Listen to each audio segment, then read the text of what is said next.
গরিব যদি বড়লোক হয়ে যায় তাহলে এই রাজ্যে আর কেউ কমিউনিস্ট করবে না। তাই দীর্ঘ ৩৫ বছর সিপিএম গরিবদের জন্য কোনো পরিকল্পনা গ্রহণ করেনি বক্তা প্রদেশ বিজেপি সভাপতি রাজীব ভট্টাচার্য। সেই সাথে তিনি দাবি করেন বিজেপি জামানায় গরিবদের জন্য বিশেষ পরিকল্পনা গ্রহণ করা হয়েছে। লোকসভা নির্বাচনকে পাখির চোখ করে দিবারাত্রি মাঠে ময়দানে তৎপর রাজ্য বিজেপি। রাজ্যের বিভিন্ন জায়গায় প্রতিনিয়ত বিভিন্ন জনসভা থেকে শুরু করে যোগদান সভা অব্যাহত রয়েছে।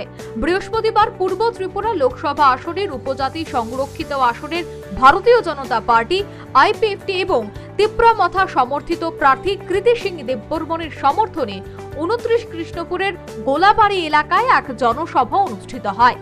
এদিনের এই জনসভায় ভারতীয় জনতা পার্টির ত্রিপুরা প্রদেশ রাজ্য সভাপতি ছাড়াও উপস্থিত ছিলেন ২৯ কৃষ্ণপুর বিধানসভা কেন্দ্রের বিধায়ক বিকাশ দেববর্মা, মণ্ডল সভাপতি তপন নম, বিজেপি নেতৃত্ব বিজন কর সহ অন্যান্যরা।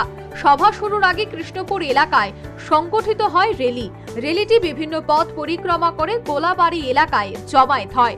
জমায়েতে সমর্থকদের উপচে পড়া ভিড়ে বক্তব্য রাখতে গিয়ে প্রদেশ বিজেপির সভাপতি রাজীব ভট্টাচার্য বলেন, গরিব যদি বড়লোক হয়ে যায় তাহলে এই রাজ্যে আর কেউ কমিউনিস্ট করবে না। তাই দীর্ঘ ৩৫ বছর সিপিএম গরিবদের জন্য কোনো পরিকল্পনা গ্রহণ করেনি। সে সাথে তিনি দাবি করেন বিজেপি জামানায় গরিবদের জন্য বিশেষ পরিকল্পনা গ্রহণ করা হয়েছে।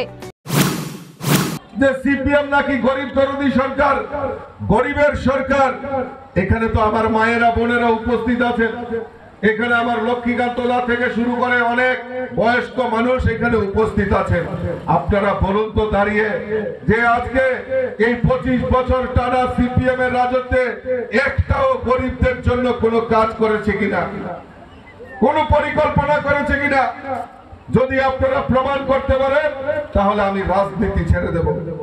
সৎসাহস নেই, উত্তর দিতে পারবে না, কারণ তারা এই রাজ্যের মানুষকে, গরিব মানুষকে আরো কিভাবে গরিব বানানো যায় তার প্রয়াস এই কমিউনিস্ট। এদিন জনসভায় মন্ত্রী বিকাশ দেববর্মা সহ অন্যান্য নেতৃত্বরাও বক্তব্য রাখেন এবং আসন্ন নির্বাচনে বিজেপি প্রার্থীকে বিপুল ভোটে জয়ী করার আহ্বান জানান। Bureau report, news vanguard.